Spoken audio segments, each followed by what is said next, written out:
Tem um integrante da mesa de cueca. Beleza. Começou bem. Olha, é o Cid Moreira. Tá começando. Atenção, tá começando o programa.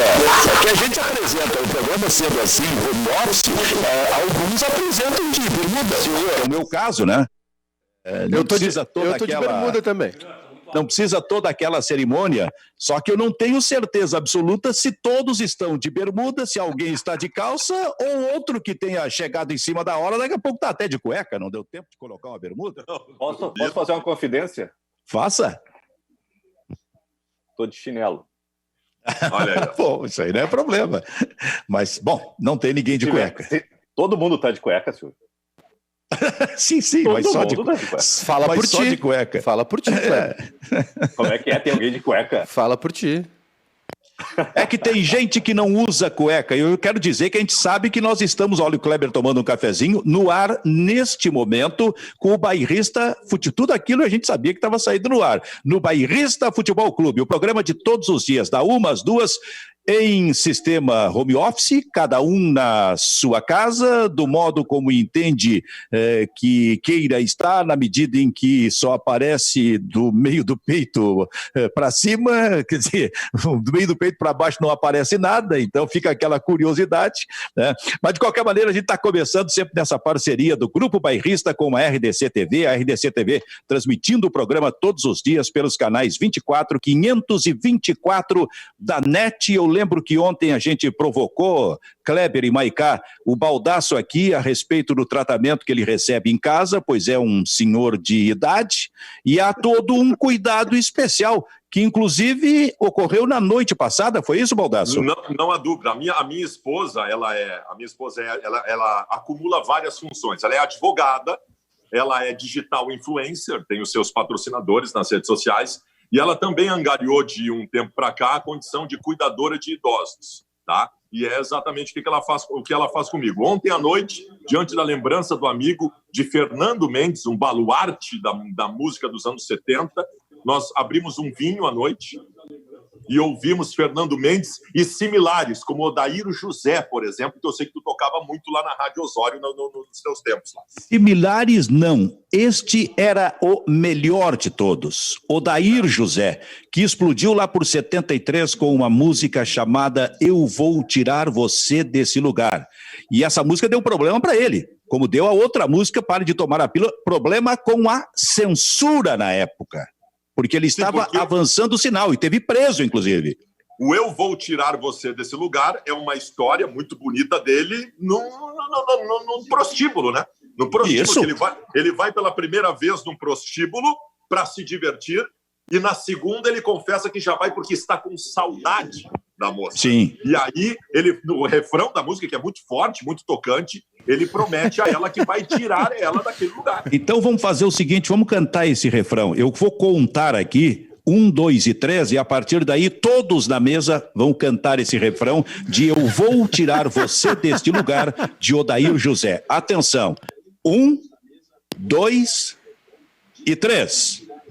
Eu vou tirar você deste lugar. Eu vou levar você para ficar comigo. E não me interessa o que os outros vão pensar. Segue, Baldasso. Que demais, isso é demais. A outra é fantástica também. Ô, Baldasso. Bem mais legal que na Band, vai dizer, admite. É bem mais legal.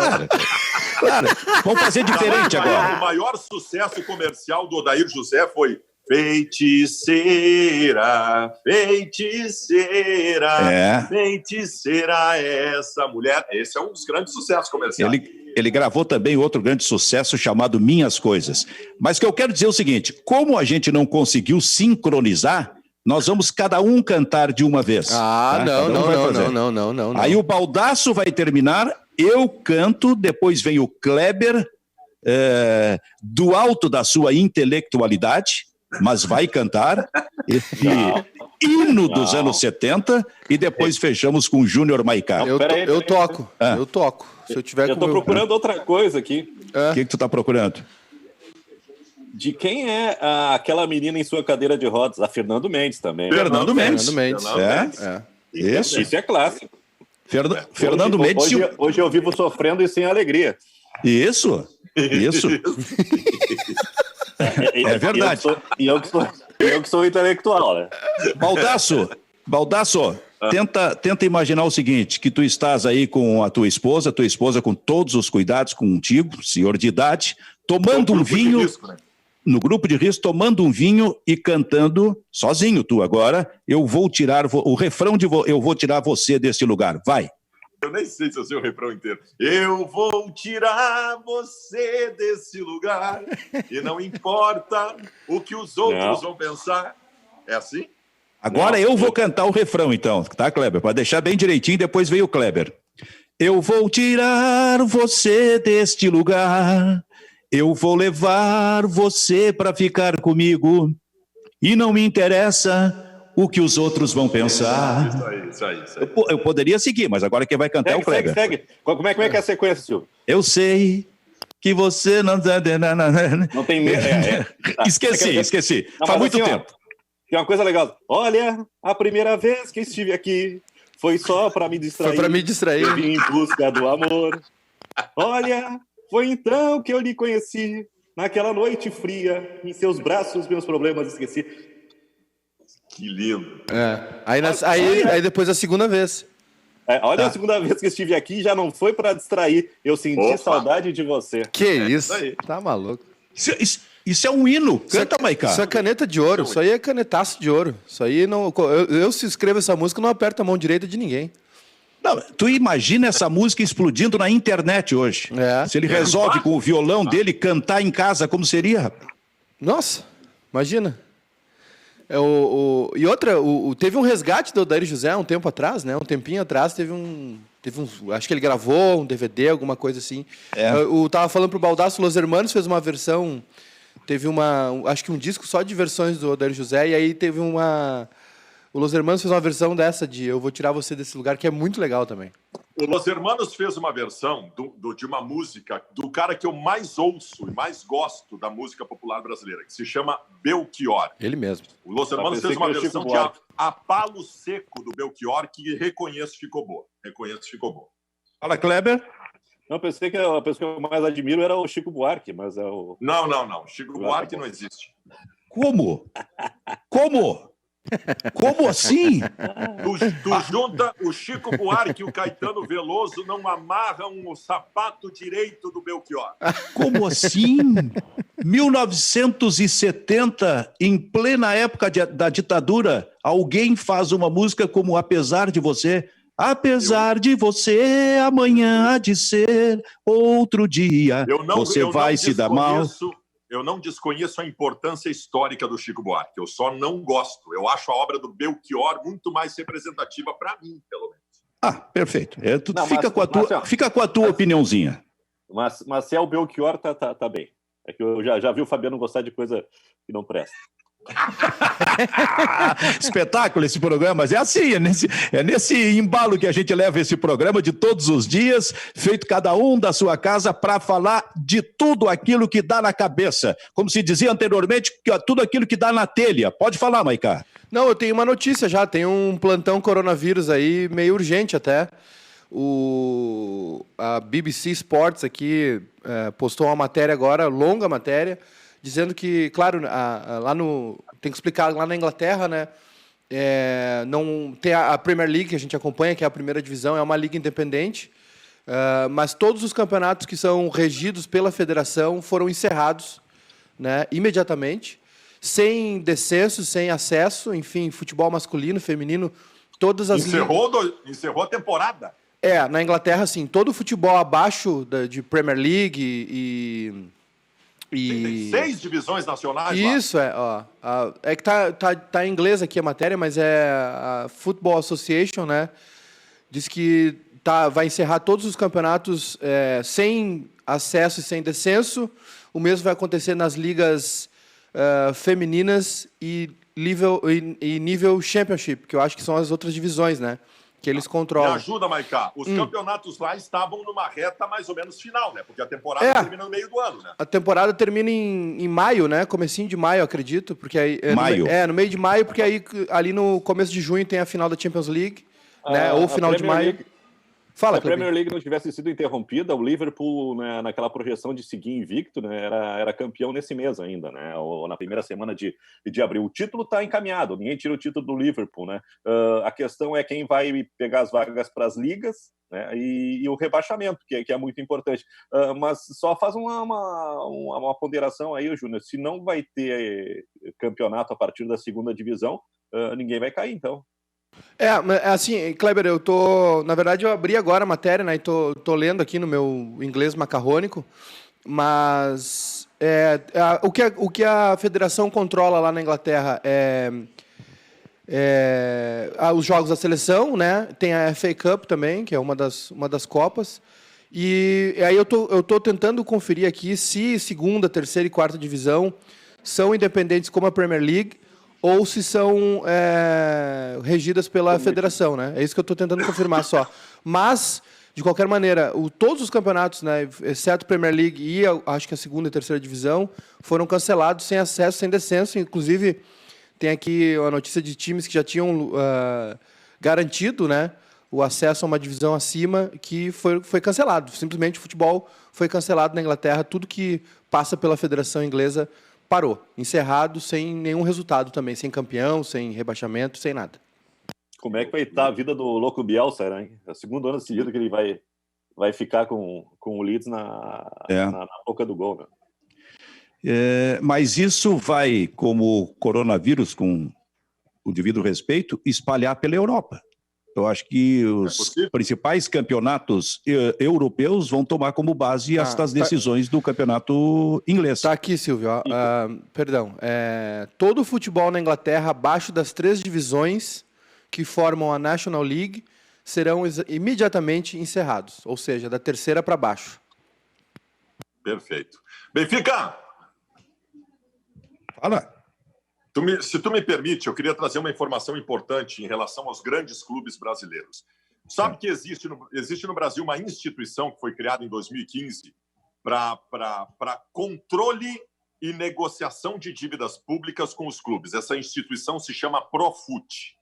E os clubes atendem às diretrizes do Profut, que é uma instituição pública, e o Profut analisa, controla e fiscaliza a ação dos clubes de futebol com algumas normas. Por que eu estou dizendo isso? Porque tem 2 pontos em relação ao Profut que os clubes vão tentar negociar a partir de agora, que são 2 pontos importantes. O primeiro, o Profut estabelece para os clubes que eles podem ter, durante uma temporada, um déficit de 5% apenas em relação ao orçamento total do ano anterior, que foi estabelecido para o ano seguinte. Ou seja, no caso do Inter, por exemplo, no caso do Inter, o Profut estabeleceu como teto que o Inter tivesse, neste ano, um déficit de, no máximo, 15 milhões de reais. E o Inter estava organizado para isso, para ter menos do que isso. Agora foi para o espaço. O déficit vai ser de maior.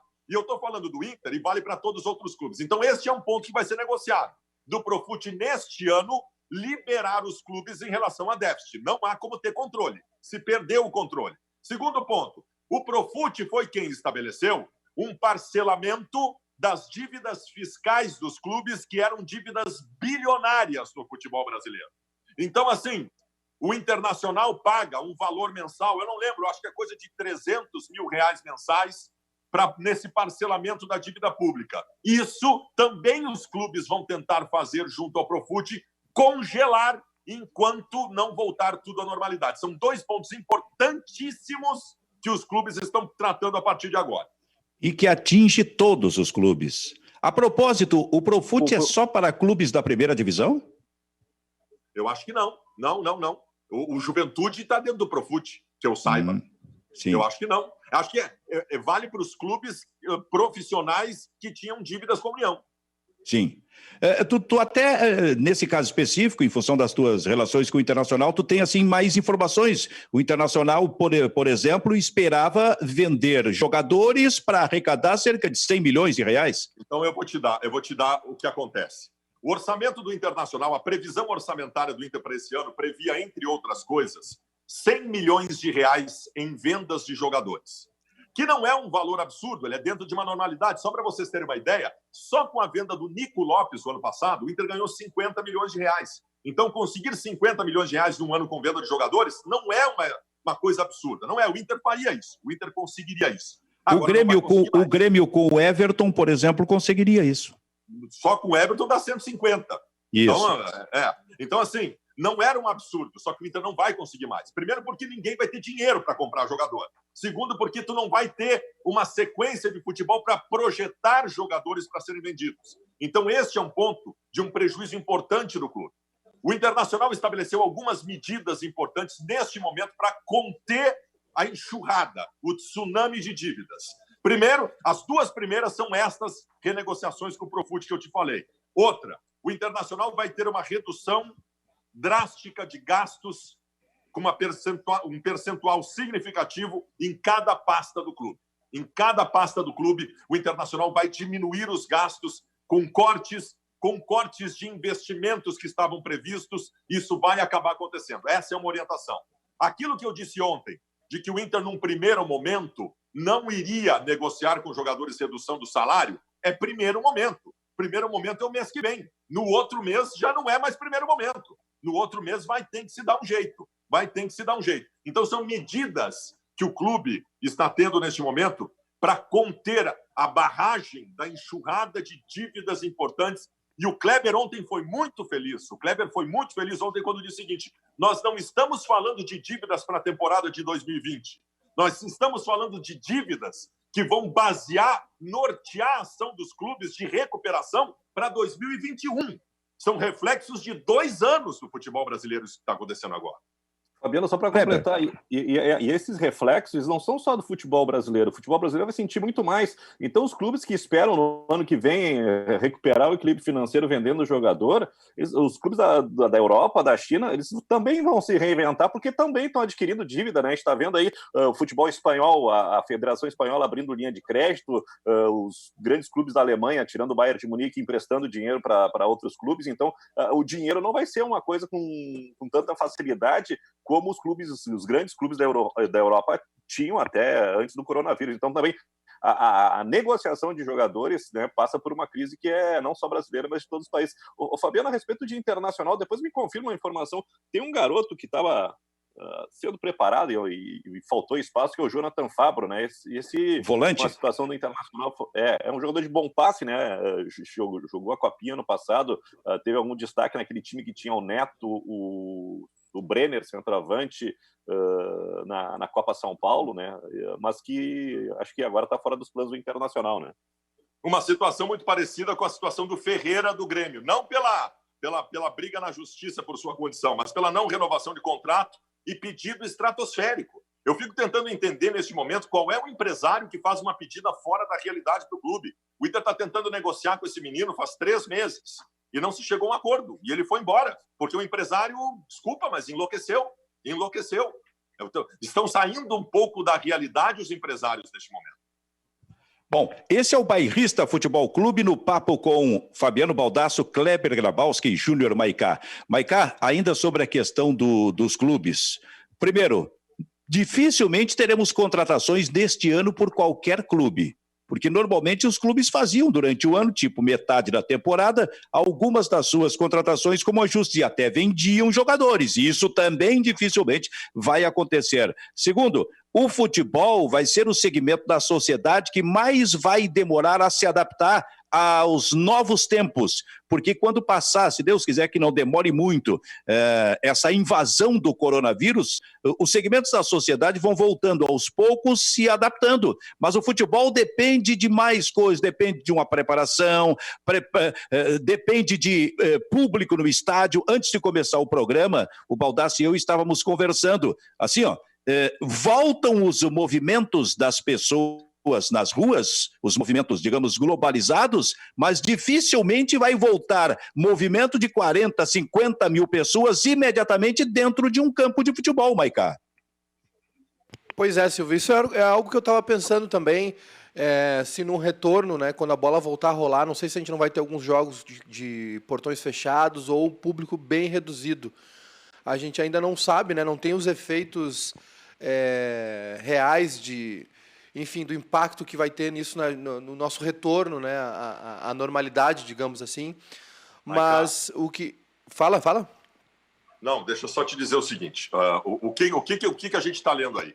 O presidente do nosso país, o Jair Bolsonaro, ele está aos poucos... eu não tenho dúvida nenhuma que ele está alinhado ao Trump. O discurso do Bolsonaro é muito parecido com o discurso do Trump nos Estados Unidos neste momento. Mas o Trump vai dar uma segurada lá, Baldasso, porque na questão primeiro que o retorno, né, os Estados Unidos tem 3 problemas muito graves nos Estados Unidos, né, que é Nova York, Califórnia e Washington, né, são 3 prováveis epicentros de coronavírus. Nova York já está em alguns hospitais, alguns locais assim, num caos completo, realmente, porque tu não é uma cidade estruturada, obviamente, né, uma cidade muito rica, mas nenhuma cidade está preparada para receber 10, 20 mil pessoas infectadas, né, doentes. Não se trabalha com esse número, né, de tanta gente. Então, existe esse alinhamento, sim, mas o que está acontecendo, por exemplo, lá nos Estados Unidos agora, ontem já teve uma definição de que vai ter uma ajuda de renda do governo para quem recebe menos de $6 mil por mês, algo assim. Vai ter um cheque do governo de $1.200 e mais $500, se não me engano, por criança na casa, por filho. Então, pode ser que a gente, olhando por um direto pelo correio ou na conta o cidadão vai receber. E assim, é o polo capitalista, né, do planeta, um dos, que começa a trabalhar com distribuição de renda. Fala, Baldasso. O grande contra-argumento àqueles que dizem, e existe uma gama importante, inclusive de alguns especialistas, dizendo que seria melhor liberar todo mundo para ir para as ruas para que a curva acontecesse mais rápido e que todos estivessem imunes por conta de todos pegarem de uma vez o coronavírus. O grande problema de não buscar o achatamento da curva é que nós teríamos, ao mesmo tempo, muitos casos e a rede de hospitais do mundo inteiro não teria possibilidade de atender. Mas o que eu estava dizendo para vocês... Se todo mundo for para a rua agora, Baldasso, o que vai acontecer vai ser a gripe espanhola. Caos na saúde. Não, vai ter gente morrendo na rua. Hoje eu vi uma matéria vi uma matéria no Instagram, acho que até da própria BBC, que eles foram num hospital da Itália, onde e mostraram imagens, entraram nas UTIs, enfim. Primeiro que foi criada uma segunda parte do hospital ali, né, um hospital de campanha, como se diz, onde tem neurocirurgião, tem gente de outras áreas trabalhando no auxílio das pessoas. E aí mostrou uma parte que foi muito dura de assistir, que foi na capela do hospital, onde estavam os caixões enfileirados, assim, porque as pessoas não podem nem ser enterradas, né? Primeiro que não tem um aglomeramento para fazer velório, segundo que pode ter contaminação. Então, agora, assim, não existe hipótese alguma de a gente resolver esse problema indo para a rua. Não existe, assim. A quarentena tá dura, é difícil ficar em casa, os negócios estão minguando, a gente sabe tudo isso. Mas eu acho que para a gente resolver a questão econômica, o governo tem que intervir de outra maneira, não mandando as pessoas irem para a rua.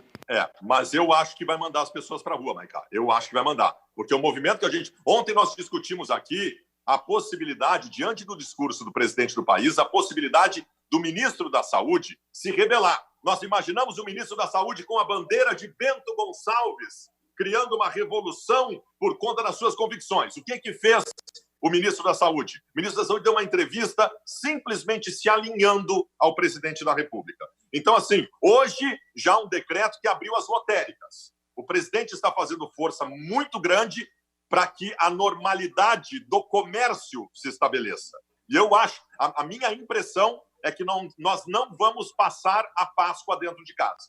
Aqui que tem uma... Baldasso, tem uma questão aí. Tem os chamados serviços essenciais. Estes serviços essenciais podem normalmente colocar gente na rua, colocar pessoas na rua, porque são serviços essenciais. Mas a abertura de lotérica não é. Não é.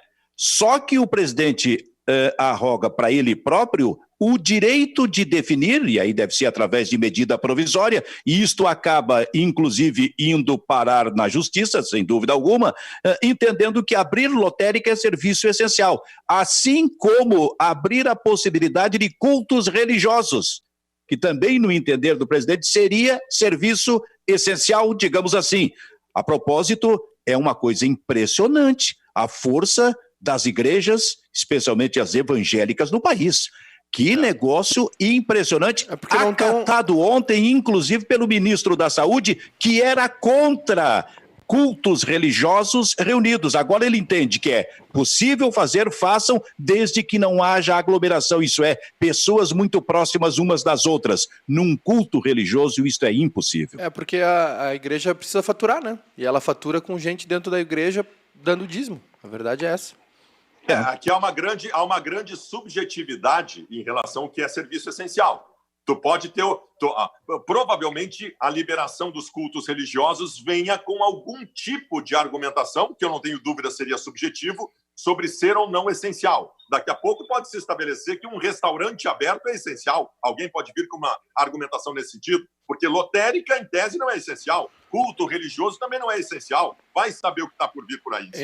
Em Nova York, eles, as famosas liquor stores, né, que são as lojinhas de bebida, né, teve um decreto autorizando da própria prefeitura, né, autorizando a abertura dessas lojas porque eles consideram que que ela é essencial nesse momento. É sério, é uma notícia sério. As liquor stores, o cara precisa de um vinho, precisa de um whisky para dar uma relaxada. Enfim, não fecharam, né?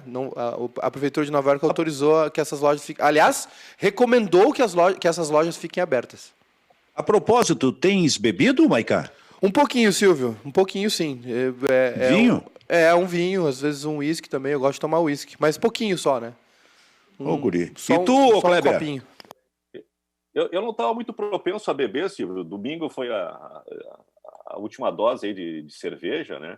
E não estou indo ao supermercado para fazer reposição, mas ontem eu fiquei assim entusiasmado com uma notícia que eu vi, uma postagem do Pessali, nosso ex-zagueiro do Esportivo, que é mestre, né, que é chefe, e tem um excelente restaurante, acho que em Garibaldi.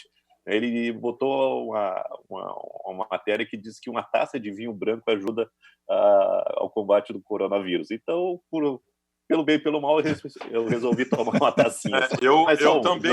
Eu também vi essa notícia de que o vinho ajudaria a imunização em relação ao coronavírus. Eu estou imune pelos próximos 3 meses, pelo que eu bebi ontem à noite.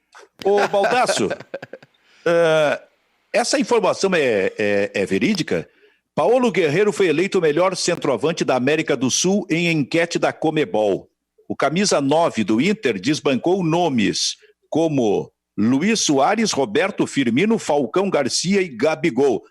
É verídico ou é fake news, hein? Não, isso é verídico. E eu me admiro fazerem uma enquete em que a resposta é tão óbvia, né? É evidente que o Paulo Guerreiro é o melhor centroavante da América. Não há similar. O Paulo Guerreiro hoje é um dos grandes centroavantes do futebol mundial. Mundial. Aliás, ontem alguém veio fazer a comparação para mim do Paulo Guerreiro com o Leandro Damião. Pelo amor de Deus, o Paulo Guerreiro e o Leandro Damião não podem estar na mesma frase. Não podem estar na mesma frase. O Paulo Guerreiro, primeiro que ele tem uma história estabelecida. O Paulo Guerreiro foi decisivo, tirando o Flamengo, em que teve problemas importantes, o Paulo Guerreiro foi decisivo nos lugares onde passou. E com 35 anos de idade, é decisivo no Internacional e predominantemente importante. Então, assim, que ele é melhor que o Gabigol. Se tu botar o Paulo Guerreiro jogando com o Bruno Henrique, o Everton Ribeiro e o Arrascaeta, o Paulo Guerreiro faz 5 gols por jogo. Ô Maiká, responde pro Baldasso, ele é melhor que o Luís Soares, que o Roberto Firmino, que o Falcão Garcia e que o Gabigol? Olha, na temporada ou no geral? O que a gente está conversando? Na vida. Aqui não fala em temporada. Eu acho que o ano do Gabigol foi incrível, né?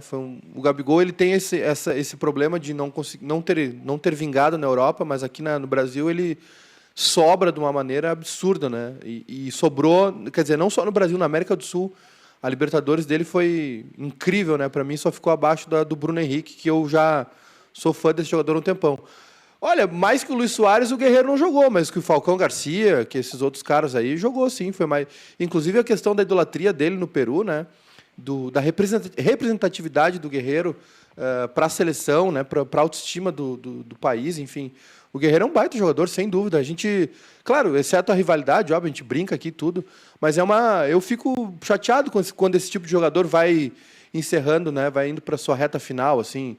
Caras como o Maicon, como o D'Alessandro, como o Guerreiro, enfim. O Cristiano Ronaldo também, que agora tá, né, já tá, apesar de ser ter o corpo que parece um ciborgue, né? Mas a gente lamenta quando esses caras vão parando. Eu me lembro que eu sofri muito quando o Zidane começou que anunciou sua aposentadoria, enfim, tentava assistir o máximo possível de jogos do Real Madrid, porque o futebol perde, né? A gente tá cheio de cabeça de bagre aí.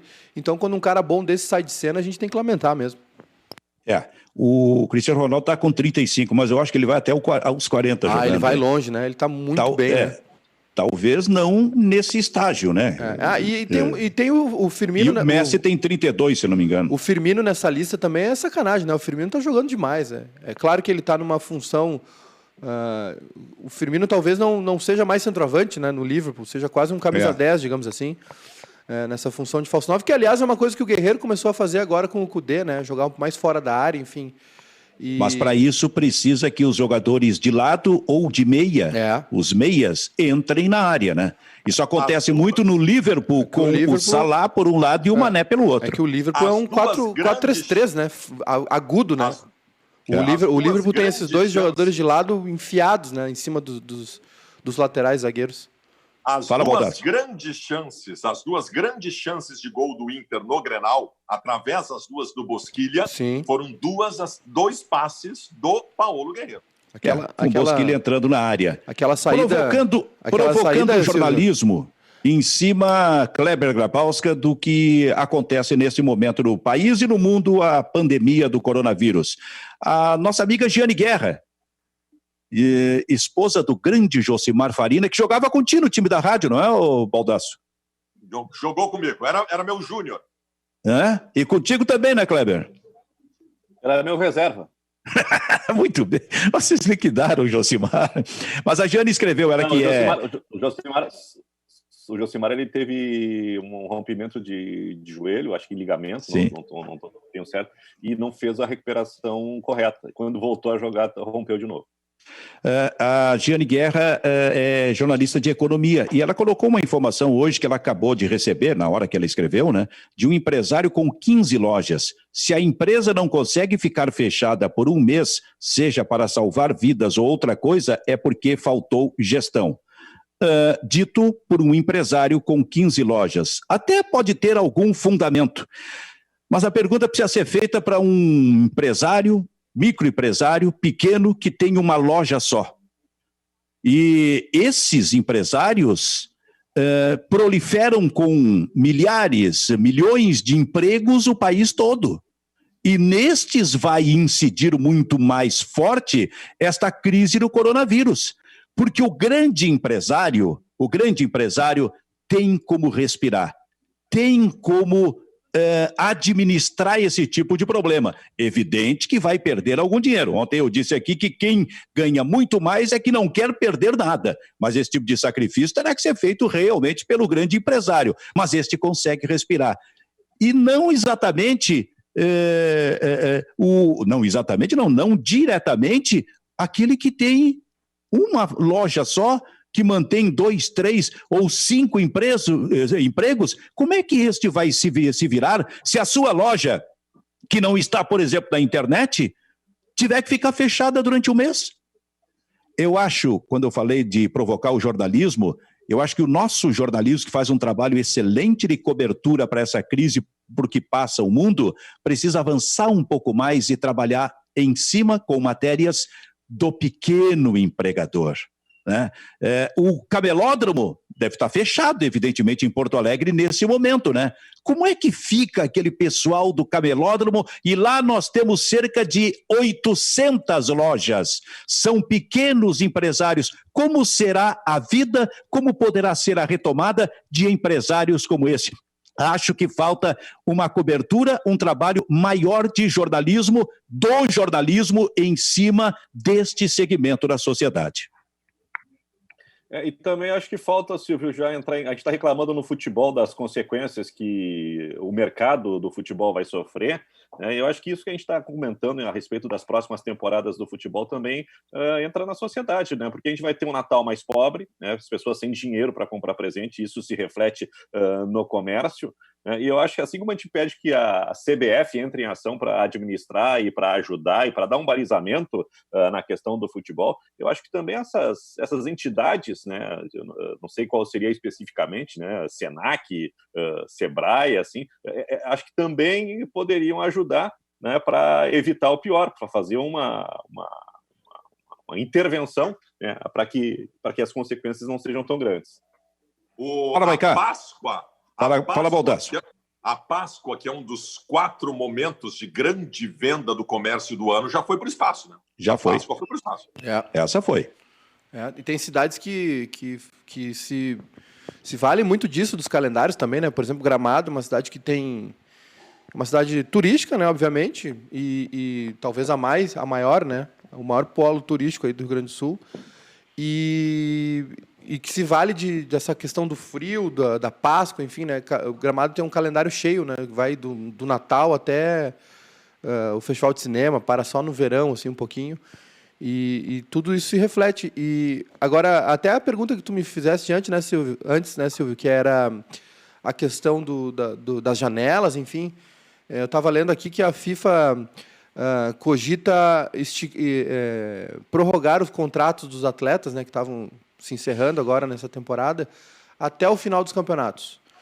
Ou seja, um jogador que fosse ficar sem contrato, né, agora no meio do ano, por exemplo, na Europa, ou no final do ano aqui no Brasil, ele fica até o campeonato acabar, sem prejuízo nenhum para ninguém.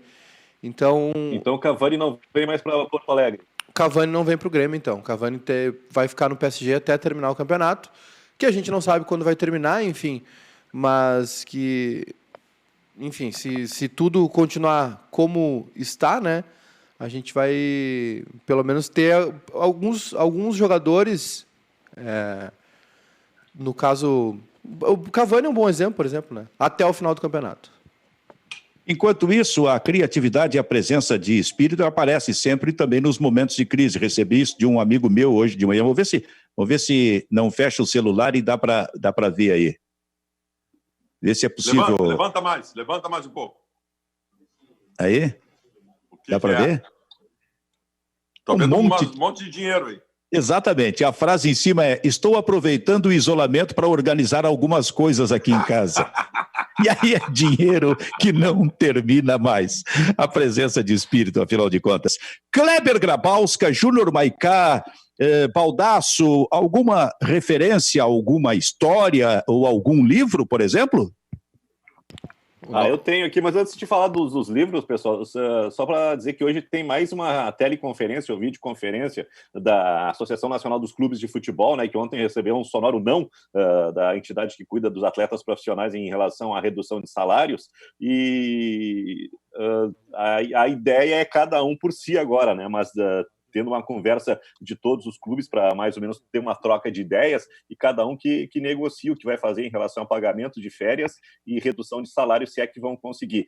E a reunião da Federação Gaúcha de Futebol com os clubes ficou para amanhã definir divisão de acesso e prosseguimento do Campeonato Gaúcho. Porém, tanto a Associação Nacional dos Clubes como a Federação Gaúcha de Futebol esperam um posicionamento da CBF, coisa que está muito difícil de acontecer. Acho que está passando da hora da CBF entrar em campo. Ô, Kleber, a hora que tu falaste sonoro não, eu lembrei do nosso grande Regis Oyer. Usava muito, lembra, Baldasso, essa expressão? E ele estava, por exemplo, setorista do Internacional, e aí ele dizia: o clube tal veio contratar determinado jogador do Internacional. E aí recebeu como resposta um sonoro não. Lembra disso, Baldasso? Regis Oyer. É uma maravilha. A história era 1991, o Internacional tinha contratado... o time que conquistou aquela Copa Governador, o Abel era técnico, né? Decidiu contra o São Luís. O Inter tinha contratado o Cuca, tinha contratado o Lima. É um recomeço do Internacional em 91. Aí o Regis deixou essa notícia que era muito quente para o final do boletim, né? Querendo que isso não se transformasse em fato jornalístico. Né? Informação de que o Palmeiras está interessado em Cuca. Se bater aqui no Beira-Rio, receberá um sonoro? Não. O Beira-Rio, repórter Bamerinos, Regis Roya. Era um espetáculo. O Regis Roya tem uma frase muito citada nos bastidores. Porque o Regis foi setorista do Internacional nos anos 80 e 90, que foram os piores anos da história do Inter. As 2 décadas horrorosas da história do Internacional, salvo raríssimas exceções de um ou outro título que conquistou. Então ele pegou o Internacional com administrações, não todas, mas algumas desastradas. E o Regis tinha uma frase muito dita nos bastidores, e sempre que dava alguma coisa errada no Beira-Rio, alguém citava essa frase. Ele dizia o seguinte: o Inter, o dia que organizar, fecha. E ele tinha razão. E ele tinha outra nas nossas viagens pelo interior do Campeonato Gaúcho. Daqui a pouco a gente passava pelas placas indicativas de cidades, né? E passamos por uma e alguém perguntou: mas que cidade é essa? Aí o Regis: ô, imbecil, não viste a placa? Sabendo ler é uma barbada. Espetacular. Mas lembrando do Regis... A vitória do Internacional em Rio Grande, ou em Santa Catarina, eu sei que era uma cidade que tinha porto e onde se comprava camarão, né? E a direção do Internacional foi blindada, melhor dizendo, com um isoporzinho com camarão, né? Cada um ganhou uma porção de camarão com gelo bem acondicionado. E tinha um dirigente, o Lúcio Salgueiro, que estava acompanhando a delegação. Aí o Regis terminou o boletim, né, o dia seguinte do Internacional. E fica uma indagação aqui no vestiário do Inter. Quem roubou o camarão do Lúcio Salgueiro? São histórias do rádio. A propósito, Baldasso, eu quero contar uma história do Santana aqui na Copa de 2006, que é impressionante. Mas fala aí, Baldasso. Não, deixa eu só colocar então. Vamos deixar a tua história como expectativa para depois. Sabe que o Facebook ele te lembra coisas que está fazendo aniversário que tu postou em anos anteriores, né? Exato. E ontem eu recebi uma enxurrada de passagem de aniversário, de postagens minha, porque ontem completou o aniversário da morte de Johan Cruyff, que é uma das figuras mais importantes da história do futebol mundial, pelo que ele foi dentro do campo, pela seleção que ele jogou e pelo que ele foi fora do campo, no Barcelona especialmente, implementando uma nova filosofia de futebol que veio a obedecer uma revolução que o Guardiola fez na sequência, mas foi bebendo da fonte do Johan Cruyff.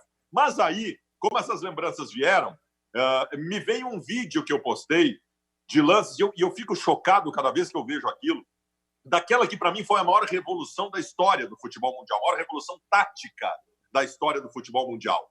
Eu postei um vídeo com lances do jogo da Holanda contra o Uruguai na Copa de 1974. Aquilo que aqueles jogadores holandeses faziam em campo é um negócio inimaginável. Para aquele momento, então, completamente inimaginável. Aquilo que depois veio a se chamar de futebol total, de uma marcação sob pressão, de 3, 4 jogadores da Holanda ao mesmo tempo em todos os lances de ataque, de defesa. Aquilo simplesmente mudou tudo, mudou completamente tudo. Tudo no futebol. Tem um lance desse jogo que está no YouTube. A gente vê aí um lance emblemático dessa marcação sob pressão da seleção da Holanda em cima do Uruguai. O Uruguai não viu a bola e houve um momento que algum jogador, não sei se tinham 2 ou 3 jogadores do Uruguai, neste lance com a bola e vieram 7 ou 8 ao mesmo tempo da Holanda em cima avançando essa marcação. Esse lance está aí e o lance realmente ele, digamos, esclarece bem o que era a Holanda e a revolução que a Holanda estava colocando em campo naquela Copa de 74. Porque a Inglaterra, até então, tinha, no começo dos anos 70, a Inglaterra tinha inventado, entre aspas, o 4-4-2. O futebol abandonava aquela alegria anterior das Copas anteriores, especialmente o que a Hungria fez a partir de 54, um futebol bastante ofensivo e tal, e a Inglaterra começava a tornar o futebol mais consistente defensivamente. Então a seleção da Holanda chegou para quebrar tudo que se tinha, a nova ideia do futebol defensivo, 4-4-2, com 2 linhas de 4, A Holanda chegou e jogou tudo por espaço e voltou a ter um futebol alegre de novo. Maiká, Oi. tu sabe que nessa Copa de 2006, o Paulo Santana, ele fez tudo o que era possível, fora de campo, digamos assim. Não aquilo que ele colocava no ar como conteúdo. Aproveitou bem a Alemanha? Aproveitou bem a Alemanha. Ele pegou um trem sozinho, ele não sabia se movimentar, pegou um trem sozinho da Alemanha para Suíça ou para Áustria para jogar no cassino. Desapareceu. Ninguém sabia onde andava o Santana. Só apareceu no dia seguinte, quando ele pegou o trem de volta para o hotel. Eu não sei até hoje como é que ele conseguiu isso, porque ele não conseguia se movimentar. Foi uma tortura para o Santana naquela Copa ir no avião do Brasil para a Alemanha e voltar da Alemanha para o Brasil, porque era rigorosa a fiscalização naquele momento em cima de fumantes. Não se podia fumar no avião. Então foi uma tortura para o Santana, mas eu acho que o Santana fumou no banheiro, colocando um risco danado naqueles voos. É um negócio que, olha, vou te dizer. Mas o Santana, naquela Copa, o Brasil foi eliminado pela França 1-0, lembram? A famosa jogada das meias do Roberto Carlos. A gente estava em Frankfurt. Naquele mesmo momento, o Kleber e o Baldassi sabem disso, o Brasil perde o jogo, a gente termina a transmissão e já no estádio se começa a trabalhar com os diretores que estavam lá, um deles era o Cláudio Doigo, a questão de, a partir de agora, a Copa fica com menos peso na nossa programação, portanto, a maior parte da equipe volta. No próprio estádio começou isso aí, e ali se estabeleceu quem, da Rádio Gaúcha, iria ficar na cobertura da Copa, e quem voltaria. Bom, quando a gente voltou para o hotel, dois parceiros, Pedro Ernesto e Maurício Saraiva, que chorava todos os dias de saudade da mulher, Maurício chorava todos os dias de saudade da mulher. O Maurício se mandou para o aeroporto de Frankfurt naquela noite, e o Pedro Ernesto foi atrás, porque o Maurício estava com esperança de conseguir naquela noite mesmo um voo que o trouxesse para o Brasil, para Porto Alegre, tal era a saudade que ele estava da mulher. Chorava o tempo todo, evidentemente que não conseguiu. De Frankfurt, a equipe que estava lá, nós voltamos para Munique, onde era a base de transmissão da Rádio Gaúcha. Voltamos todos para lá, sem saber quando voltaríamos, mas preparados porque a qualquer momento poderia chegar a informação de que a gente teria que ir imediatamente para o aeroporto para voltar. E isso aconteceu 2 dias depois.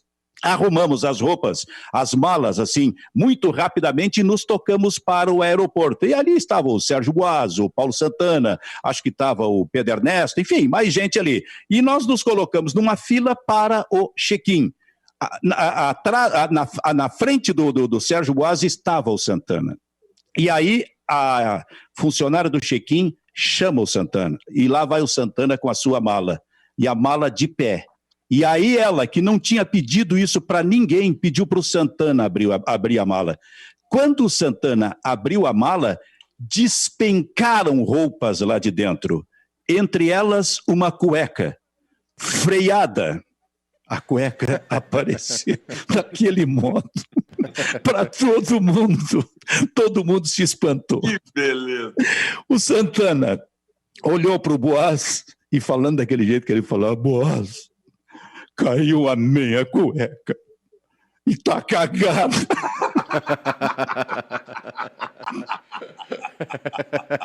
Eu não vi o Santana indo pro lixo. Eu acho que ele devolveu a cueca pra mala, fechando a mala e aí fazendo o seu despacho. Que maravilha! As histórias dos bastidores são muito melhores do que essas tudo são que as vai pro ar. melhores. É um negócio importante. Eu adoro ouvir essas histórias. Ô Silvio, tem uma notícia direto de Pelotas, pode ser? Claro. Perdão, viu? Perdeu pela história meio escatológica. Não, o pessoal já almoçou, tá tudo certo. Uma informação aqui do querido amigo Fernando Monassa, no Twitter, por conta da pandemia do coronavírus, todos os 20 clubes da Série B decidiram que jogadores, comissões técnicas e funcionários entrarão em férias de 1º a 20 de abril, prorrogáveis por mais 10 dias. Ou seja, o Chavante, a vai ser isso também. O Chavante e o Juventude também. Ou seja, em abril, o Juventude e o Brasil terão os jogadores de férias. Isso implica no quê? Se o Gauchão retornar em abril, o Brasil e o Juventude não teria time para botar em campo. Não, nesse caso não retorna em abril. Porque se o time... E olha que as férias são prorrogáveis por mais 10 dias. Em princípio, vai até o dia 20 de abril. Mas vamos dizer que volte dia 20 de abril. Qualquer clube do país precisa fazer 10 ou 15 dias de pré-temporada. Então, não volta nenhuma competição no Brasil antes da metade... Na melhor das hipóteses, Kleber, antes da metade do mês de maio. Eu acho que o Juventude e o Brasil de Pelotas estão tomando a providência certa porque é tempo parado, né? Acho que é questão de otimizar o tempo. Silvio, eu estou vendo aqui uma postagem do meu amigo Fagner Galto, ele diz assim, tenho visto muitos desafios de fotos bem legais, mas o ideal seria que pessoas importantes e até mesmo famosos se desafiassem em relação à ajuda a projetos sociais. Se cada um deles postasse fotos ajudando bairros, pessoas ou órgãos como ONGs, seria uma forma realmente de demonstrar a verdadeira empatia. Acho que aqui no Brasil ninguém está se mexendo. A gente estava falando aí que o Tyson mandou alguma ajuda, o Tinga tem um projeto social, mas e as grandes estrelas do Flamengo, Neymar, os jogadores que jogam na Europa? Quem é que vai puxar essa fila? Jogar pádel é muito fácil, eu quero ver ajudar o outro. Os jogadores que atuam em grandes clubes da Europa estão fazendo isso, viu, Kleber? Volta e meia sai notícia de grandes jogadores fazendo. Agora, os grandes jogadores brasileiros não se viu. O Messi O Guardiola doou 1 milhão de euros, o Messi, Kleber, doou 1 milhão de euros também. O Cristiano Ronaldo construiu 2 UTIs em 2 hospitais. O Lewandowski também doou 1 milhão de euros. O Messi, ele distribuiu dinheiro para a Espanha e para a Argentina. Ele está ajudando em 2 frentes. E o Neuer, goleiro da Alemanha, disse, nós somos jogadores privilegiados, né? Nós somos profissionais privilegiados. Sim. Não tem problema nenhum em contribuir com redução de salário para que todo mundo saia ganhando, tenha um prejuízo menor em relação... Essa consciência europeia, está certo que o Bayern de Munique, por exemplo, é um clube que nunca na vida atrasou salário, né? Mas a questão é da consciência profissional, né? Um jogador que Kleber, entende o que está acontecendo é um jogador diferenciado. Qual era o livro, Kleber? Qual era o livro? Isto. Esse aqui, Recados da Bola. Recados da Bola. Isso aqui é um livro que tem depoimentos dessas figuras aqui, Barbosa, Domingos da Guia, Jair da Rosa Pinto, Zizinho, Ademir Menezes, Djalma Santos, Bellini, Newton Santos, Zito, Didi, Rivelino e Sócrates. Esse livro traz textos sobre a história e trajetória desses jogadores em Copas do Mundo e Seleção Brasileira, mas esse livro tem aqui, Silvio, algumas fotos que eu acho sensacional. Olha esse desembarque da Seleção Brasileira aqui num aeroporto. Olha a elegância do Djalma Santos, do Zito, Zósimo. Olha o Pelé de chapéu. Olha aí, rapaz. Acho que apareceu o Bellini atrás dele. O Bellini com gorro, né? E essa foto aqui eu acho sensacional. O Bellini de pé quebrado, né? Engessado, fazendo pose com as mulheres da família, né? E muito bem vestidas, né? Olha a qualidade dos vestidos delas. Kleber, e hoje, Silvio... Perdão. As modelos Sônia Brasil e Maria Alice Ferraz. E tem uma última foto ligeirinha aqui, ver se eu consigo gastar. Essa aqui eu acho sensacional. Concentração da Seleção Brasileira em 70. Nossa, Gerson, Clodoaldo, Félix... quem mais que tá ali, rapaz? Eu acho que o Piazza na ponta. Piazza. E todo mundo fumando, jogando carta e o cinzeiro fazendo parte da rotina dos jogadores. O que ia falar, Maicá? Não, queria lembrar que hoje é aniversário de Porto Alegre, né? 248 anos, 26 Olha aí, de março. Rapaz. Né? Parabéns a Porto Alegre. E hoje tem né? e hoje tem o festival, né? Tem do sim. Bairrista. Tem sim. Hoje temos Tedi Corrêa, direto da sua casa aqui em Porto Alegre, 10 da noite, né, no Facebook, enfim, nas redes sociais. Sim. Um papo e muita música aí com o Tedi. Vamos falar sobre uma série de... Enfim, falar do que está acontecendo, obviamente, mas atender... A galera manda recado, manda pedido de música. O Tedi está com um projeto novo também, solo, né, que é baseado num livro muito bom, né, que é O Apanhador no Campo de Centeio.